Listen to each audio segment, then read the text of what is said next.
Aloha, my name's Anna Covert, and I'm coming to you from my battleship here on the beautiful island of Oahu. This week on the Covert Code, the topic is the physics of business, powering your small business to maximum momentum. And I'm pleased to introduce Chip Higgins, founder of Bizzics LLC, public speaker, consultant, and Forbes author of The Bizzics Way, powering your small business to maximum momentum. With decades of experience in banking and business coaching, Chip is here to share powerful insights that any business owner can use to build momentum, optimize cash flow, and power your business for growth. Thanks so much for being here, Chip. Anna, thanks for having me. Really excited to be on the show. Thank you. So, to kick things off, can you share a little bit about your professional journey? What was your vision when you founded Bizzics, and how's it evolved since then? Well, so my professional journey started with an interest in banking. I grew up in a banking center in Winston-Salem, North Carolina. North Carolina was a big banking state, and there was something about the combination of financial management with this whole, community involvement that really attracted me to it. And when I got into banking, I really started noticing this affinity for small business owners. And my career just kind of led me through a lot of, traditional lending roles, but ultimately to executive management roles where I was influencing the experience, for a lot of small business owners. So I worked for three major regional banks, and Bizzics started in 2019. I left the banking industry after just coming to grips with the fact that small business owners needed a lot more than money. And, I think we'd spent a lot of time on the money, how to get capital out to people. But I had started a mastermind program at the bank that I was at, and it gave me the opportunity to sit with business owners in a very relaxed setting and just listen to what they were working on to grow their business. And I realized that I had like this much of the picture in banking. It was it was so much more. And by that time, I'd been certified as a coach for about a decade with the John Maxwell team. And I really felt like my heart was just drawing me to get out there and see what you can do. Let's try to help these people. So, went from that, some coaching, kind of realized that the reach was very difficult for small business. It's such a huge segment in America. There's 28 million businesses out there. Kind of led me to a book, which I did. I published that last April. And now I've opened up a small business community online with Mighty Networks to bring people together to work on these concepts together, and I guess we do what we can do with what we know. I think that's very true in life, and you keep learning more and realizing that this is something I know how to do. I can step into this and make a difference. And it's been a wonderful journey for me. I think small business owners are so resourceful, dynamic, and committed, and met so many interesting people over the years. So that's kind of the background of it all on it. Well, that's wonderful. So you talk about you emphasize delivering real results in real time and how your approach is different than others. Can you share a little bit with our listeners about kind of what the typical approach to consulting might be and how your approach is different? Yeah, I think it's more of a coaching approach than consulting. What I found with consulting over the years, and then they're great at what they do. I'm not disparaging the consulting business by any means, but I feel like consultants are great at coming in and picking things apart and figuring out what your problem is. And it's kind of an external view, and the risk in it is that um, there's something they know how to do, or there's a platform or a service or something that they know in their mind that they would like to sell. And in some cases, the viewpoint on the business can be a little bit biased toward the after sale, after diagnosing the problem, that there's more work to be done. So that is, I think that's a big difference. It's very time consuming, and it's not always authentic to the business owner and what they understand. So I think the Bizzics approach is really getting business owners to trust themselves about what they know about their business and to give them the opportunity to take action, instead of studying and studying, to just say, hey, that's a really good idea that I could start tomorrow, Right. and Much more positive. yeah. And even if it doesn't work, there might be another idea that suits me really well. but I've empowered myself to diagnose my business, what it needs to take the next step. And I think this is a really practical approach for me to take and to just give the support system and the encouragement to say, you can take action. I mean, it's central to the book, this whole idea of energy that there's, kinetic energy and there's, gosh, I just lost my train of thought. Energy, kinetic energy is energy in motion, and really that's what we're all about. There's potential energy. That's what I was thinking of, and it's like you have a lot of energy as a business owner. There's something you need to do. You're not really sure about what to do, and it's pent up. And just to release that in a direction that you feel like is going to have a lasting impact on your business. That's what we try. That's our goal is just not one idea, but many ideas. You get to pick the idea. It suits you. It suits who you are as a person, what you're trying to do with the company, and you get to pick. But take action by all means. That's get busy with it. Yeah, I really like that idea of like the building the momentum and kind of, the frequency, honing in on that frequency. You're like a radio signal.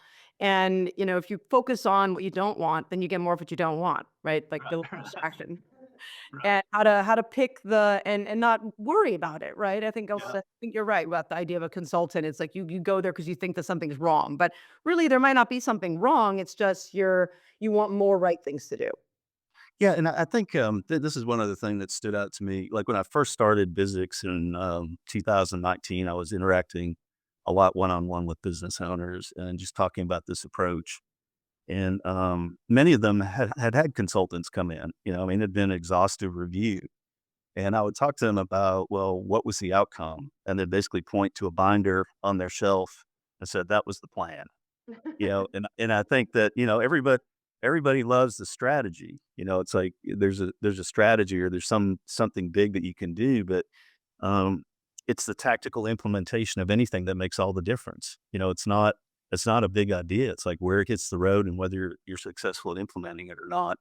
And I think when you can define one or two things that you really need to work on, it feels a lot more doable than the 3-inch binder on the shelf that, man, this is a 3-year project, just take it as it comes and what you feel like is most relevant to you. Yeah, I think that's really good advice. So, you've been doing this for so long. What made you know that now is the time to write this book?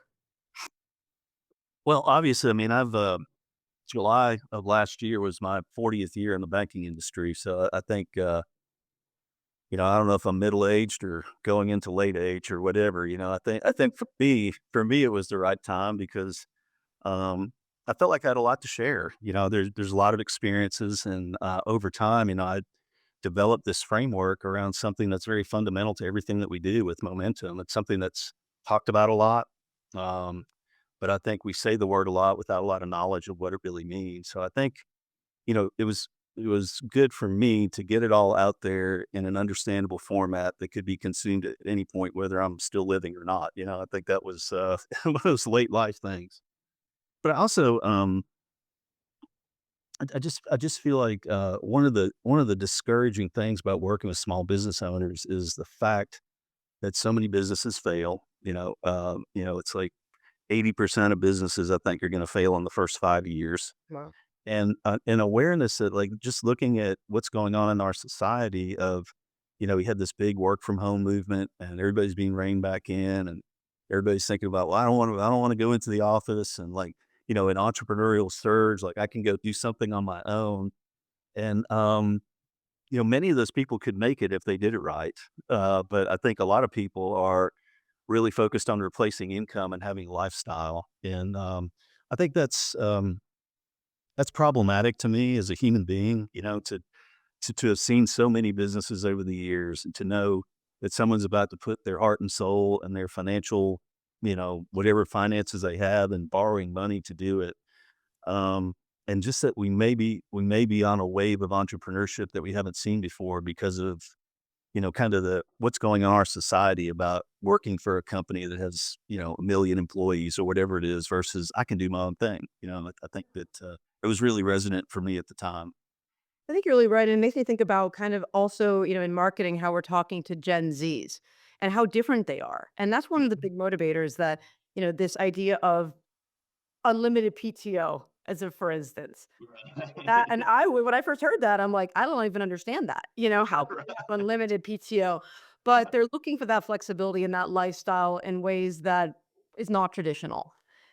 And meeting and Uber and some of these other different types of, as you're talking about, ways to pick financial freedom, maybe, right? But at what cost? Right. Right. Exactly. Yep. Yeah. So could you give us a real world example, maybe one of your case studies from your book on that demonstrates kind of application of some of these theories? Yeah, I think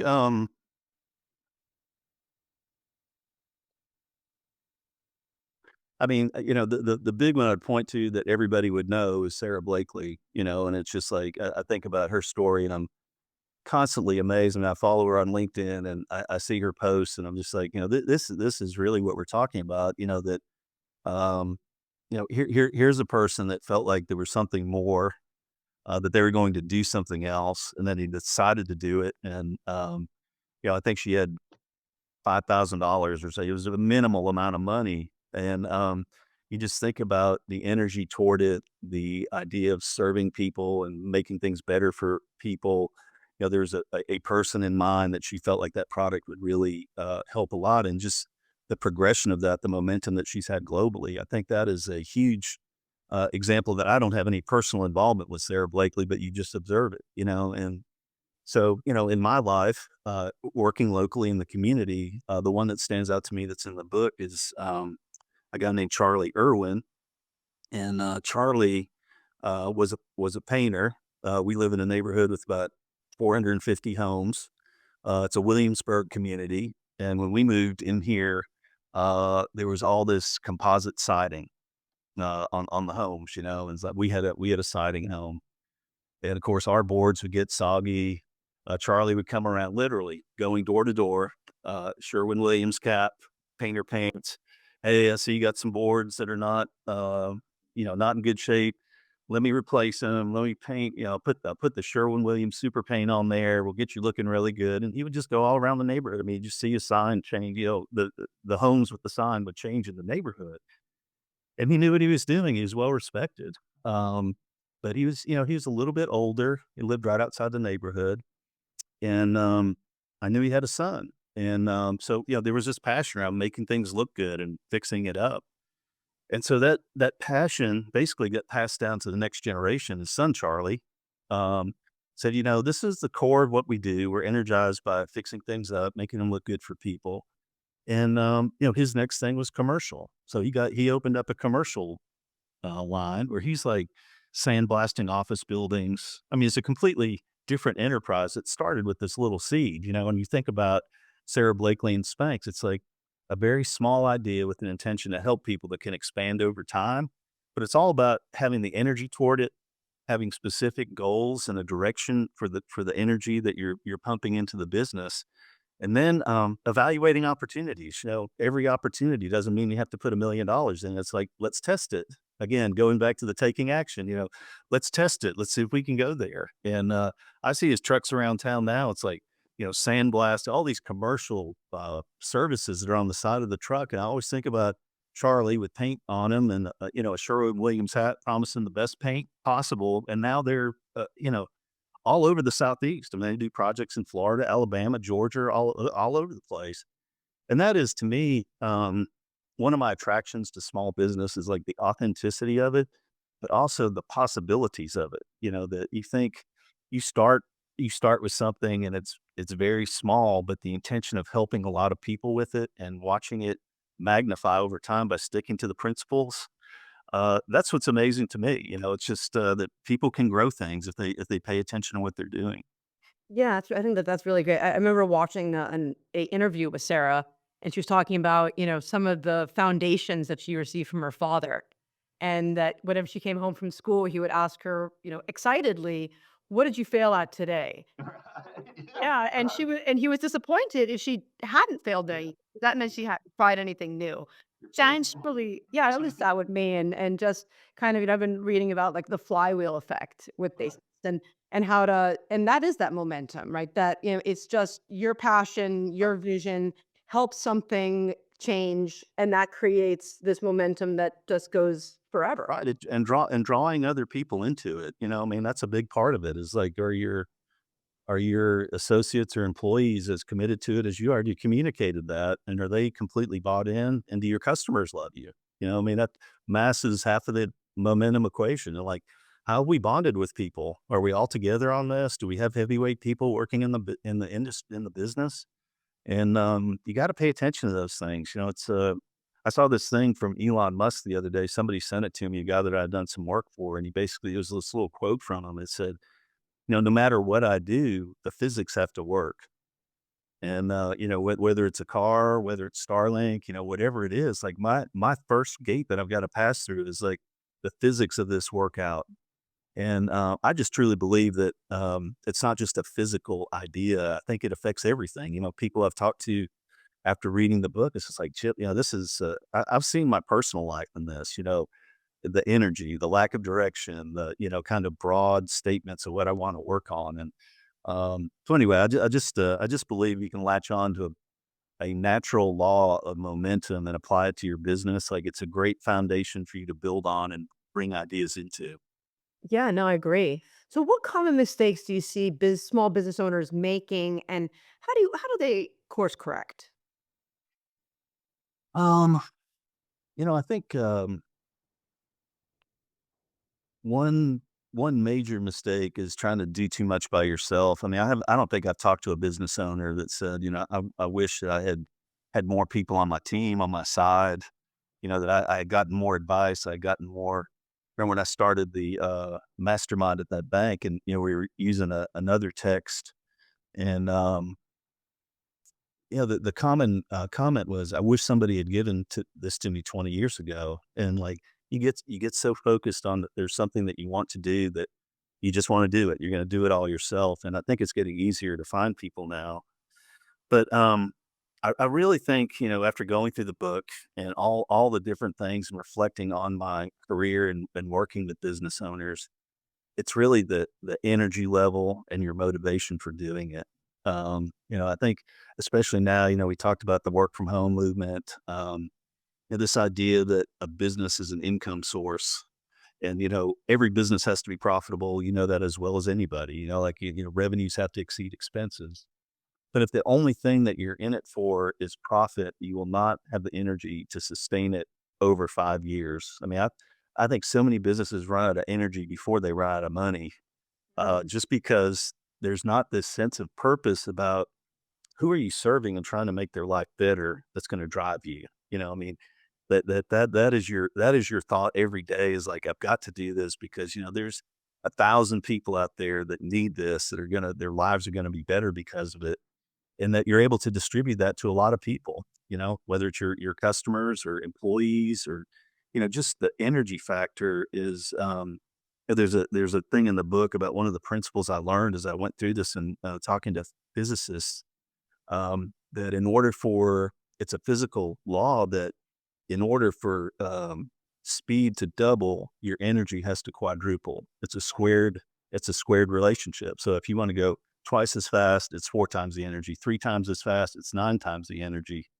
And you just have to wonder, like, where is it all coming from?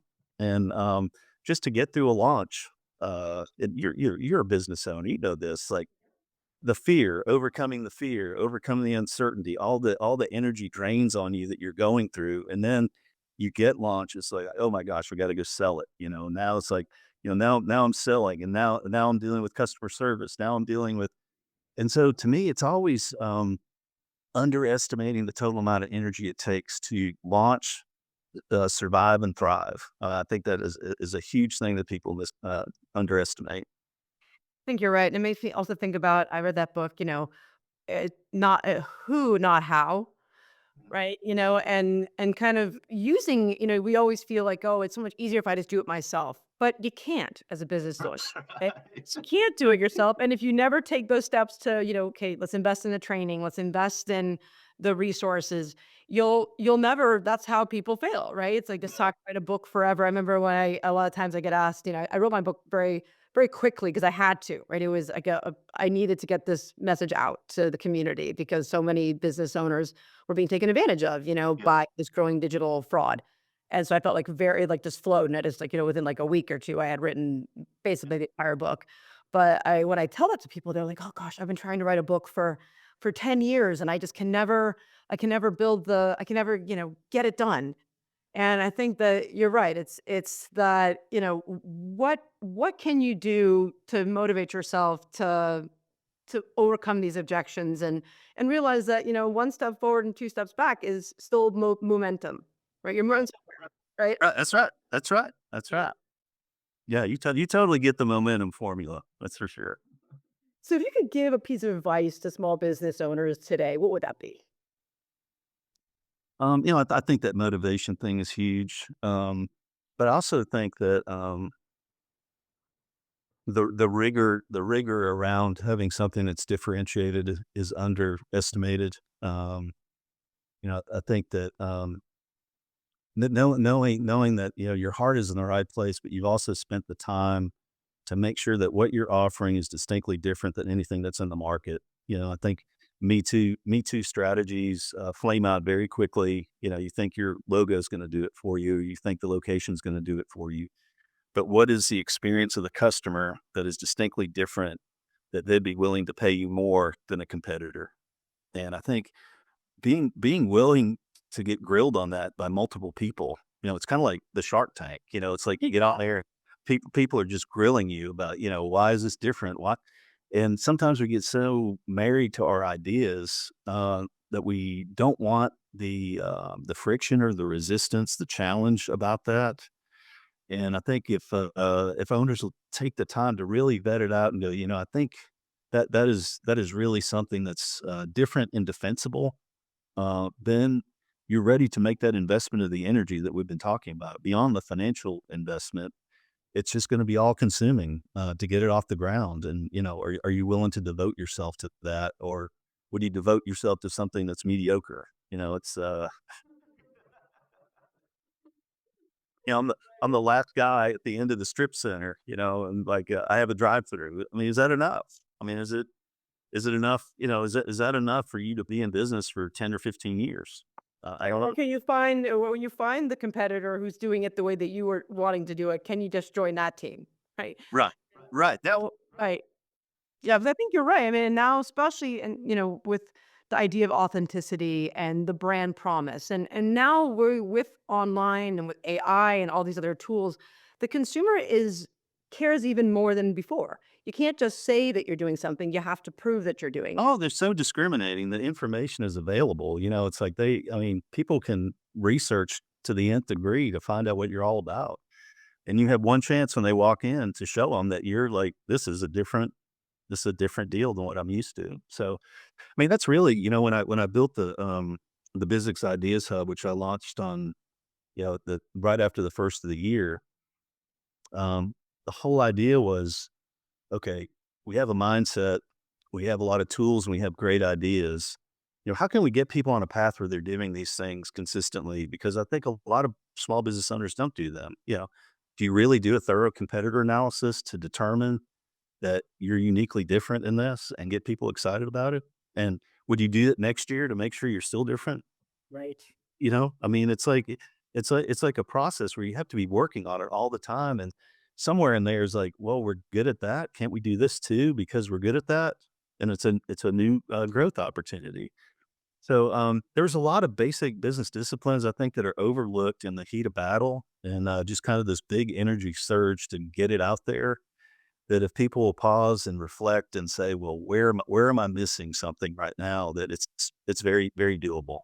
To really build a strategy and build a lot of great implementation tactics around it. I think you're right. I think it made me immediately think of Kodak and how easy I think it is for a lot of business owners where they had something that was compelling and unique and differentiated and attracted all this momentum. And then all of a sudden they started looking in instead of out and just completely missed the mark all about the consumer is changing. What you Denial. yeah, your value propositions Netflix. change. Right. And yeah, and there's this economies of scale, like, well, what is it gonna be? Right? Say with Blockbuster. And that disruption of and it's another reason why in my book I always talk about to like this. We do an exercise called brand foundations exercise. And I really think even as an agency, we should be doing it every single year with our clients. You know, are we the same company? And maybe we are, maybe we aren't, but aligning with the team and really getting on the same page, as to what is our core competency, what is happening in the environment. We always, do the swap, but then add on aspirations and results. Oh yeah, this is it. Yep. Yeah, absolutely. Yep. Yeah. So tell us a little bit about John Maxwell. Yeah, I'm interested to know more about that and how were you attracted to it and Yeah. how does it work? Yeah, I had a very unique experience as, I was working for, a boutique leasing company, and I had to find an office, so I ended up subletting from this gentleman who was a very experienced businessman, and, he decided to mentor me, so it was like this casual mentor relationship, and, we've been through some books and things, and then one day he said, "Hey, I'd love to move into this." And it was John Maxwell's 21 Irrefutable Laws of Leadership. So, I'd been in leadership positions. I mean, I'm sure you held like student government and all that kind of thing. And, I felt like I was a decent leader. But it was basically one of the laws a week that we would watch the video. And it was so resonant with me. And I thought, this is this is so accessible. The way John teaches, it's just a very accessible leadership curriculum. And I was like, I'm probably good at half of these things, but there are 10 or 11 more that I could I could start doing something today to make myself better at it. I mean, if I believe in this, I can start doing this. So we finished that up, and I was like, man, I got a game plan now as a leader. I feel like there are things that I have crystallized that I know I need to work on. There are things that I feel like I'm already good at that I can leverage up. And I was so excited about it, Anna, that I just went out and bought my own set because I just felt like everybody needs this. One of his principles is everything rises and falls on leadership, and I believe that's true. It's like if you're struggling, like there's a leadership problem. So I was working at a bank, leading a team, and they didn't ask for leadership training, but they got it. I was like, okay, we get together every week. We're gonna work on one of these laws, and I just saw in all of their eyes that they appreciated that investment and the idea that anybody could be a leader. This is a learned behavior, and so this is like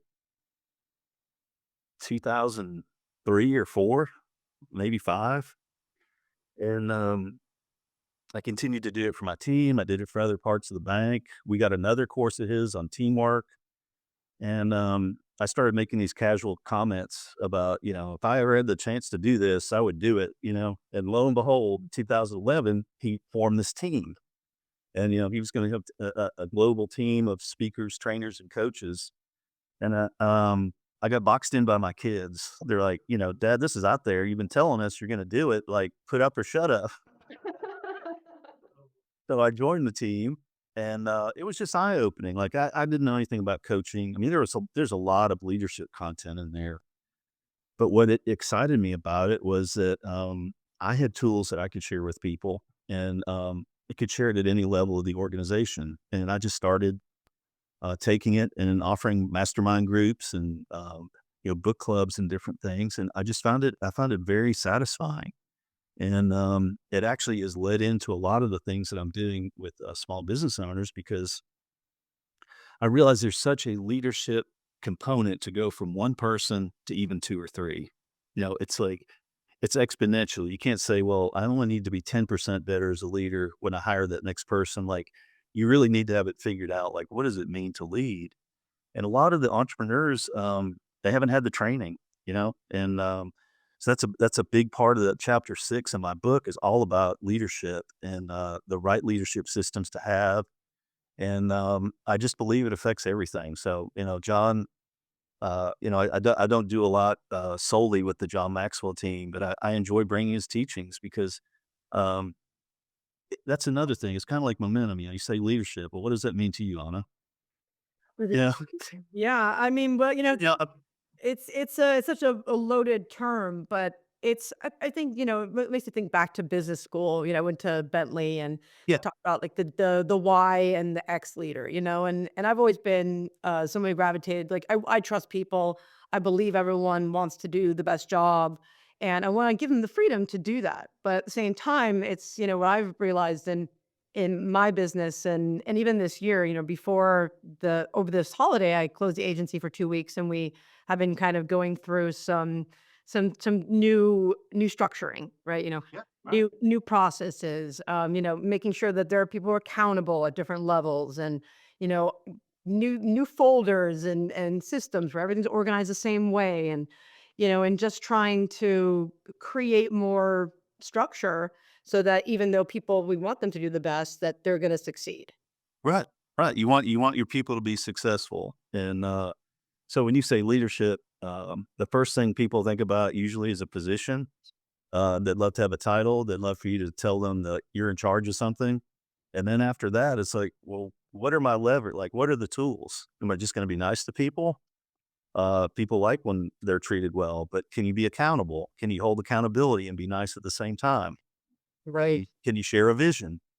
Do you have a way of keeping score and what's important? I mean, there's so many parts of it, and that's truly, John. I don't know. He's probably up to 75 or 80 books now. He's written so many books, and a lot of them overlap. But I think that's his gift is the simplicity of it and the storytelling that it becomes very real about what you can do. And again, I mean, that's I just think about this all the time. It's just like of all the great ideas that are out there, pick an author, pick a segment. How is it that we read books and we feel ill-equipped to put them into motion? Yeah, don't you think like every book you read, like there's probably one or two things that you could do without a tremendous like turning the whole organization over. It's just like this is a new idea that we're going to work with, but we don't. Yeah. It's true. That was one of the things I appreciated about when I working with Forbes on my book. When I first had written it in this kind of craze, and I did my first interview, and I wasn't done. Like I was going to write more, but I was at 57,000 words, and I remember that saying, "Stop there," like, uh, you know, because We have it's plenty to work with. right. It should only be between 45,000 and 55,000 words because people that should be enough for them to get that bit that they need and then move on to the next thing, right? Yeah. And I thought that that was really true even for me and what I'm doing by reading. I like to read in the gym and if I read too much at the same time, then I can't really take a step back and like consume that. Like Right. how does it apply? How can I use that knowledge? And I think those are those like that's why I appreciated kind of that their advice and their Oh yeah. assistance with really creating something that is bite-sized and actionable. Yeah. Yeah. And I just believe unless somebody is really ill-equipped in relationships and people, like I've met people in life that's just the prickly factor is way too high. There's a lot of internal work that needs to be done for them just to get along with people.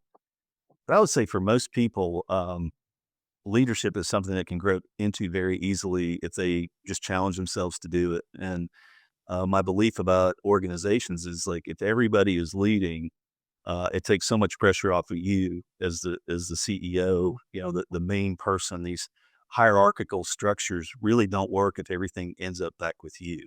Right. And you're kind of dealing in self-belief with people like I trust you to do this. I trust you to organize your team, decide what's important, and we'll sort it out later. I mean, it's kind of like the failing thing. Like it might not work, but we're in this together and we'll figure it out. So it's obviously, I feel like I'm coming on super hot here. It's a big passion of mine. I mean, And I love it. I love passion. it helps in every aspect of life. I mean, that's what I tell people all the time that, invest in leadership development because whether it's your family, your business, things that you're involved in the community, like it's such a value add to anybody to come across somebody that knows how to lead. It's just invaluable. It is. I mean, I've been listening to some podcasts recently, which I never, even before doing my podcast, I was not someone who listened to podcasts, but I now have started a little bit of the Lewis Howe's School of Greatness. I'm not sure if you've listened to any. I haven't heard that one. Oh yeah, it's really really interesting, and it's a lot about manifestations and Cool. I like that. frequency and the law of attraction, which I'm always been big into. but they talk a lot about how to, if you want to change, right? If you want to be if you want to get somewhere, and that could be the thought of the car you want, or but it's more of the experience of who you become to attract that. Yes. Yes, and that's the frequency and that's the power, right? And if you keep thinking of what you don't want, you get more of what you don't want, right? Right. And I think that everyone wants to be in control with, the autonomy bias, right? We want to believe that we are in control, and we use that in marketing, right? The Yeah. choice is yours. Like, you could do this, the choice is yours. And so they want to be leaders, they want to be in control. And so just, this is really key training, I think, just in life, right? That you need to lead from example of who you want to be, what personality do you want to have? How are you going to attract this customer, or, change the lives of others the way that you say you're going to? Is your actions representing that? Yeah. And just, I mean, what crossed my mind as you're saying that on is just, um, so much of my book is about, if you can align the fundamentals of your business to something that works universally in the universe, you probably have a pretty good foundation.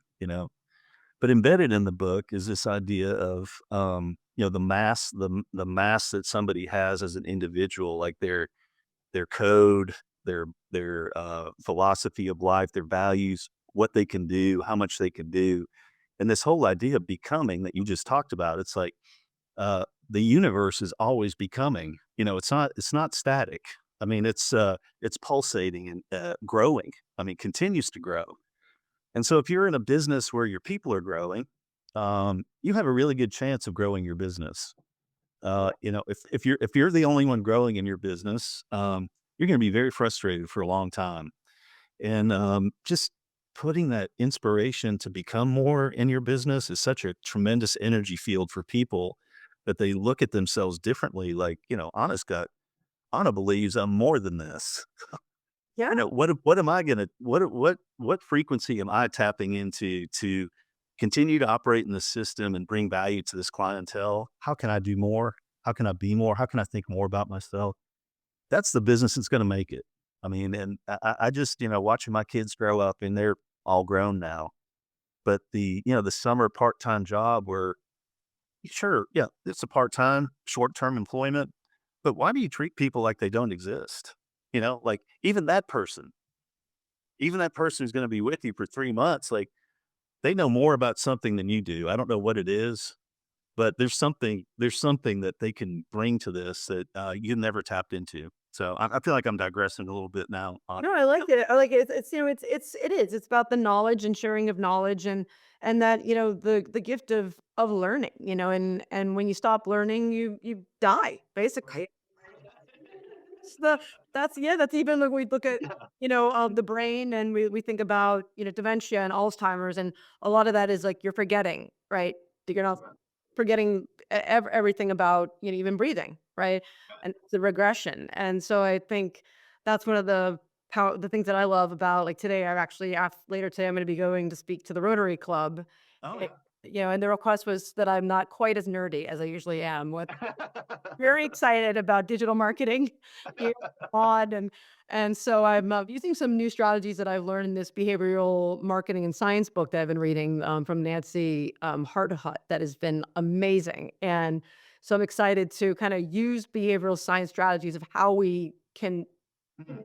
convince people to consume information at a different level, and then kind of pepper in some of these, like, Yeah. analytics or whatever I'm gonna. Right. But, well, awesome. Well, I guess the last question here is, we kind of talked a lot about it, but just to regroup, what do you hope is like the one thing that readers take away from your book, so that they can apply immediately? I will say.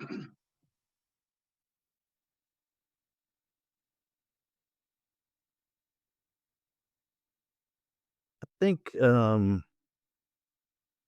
the idea that there's a timeless principle that they can wrap their business around, into which many ideas can be applied. And it's such a simple formula. Momentum is mass times velocity. So how do all the pieces of that come together for my business? And what's the best idea for me? You get to choose.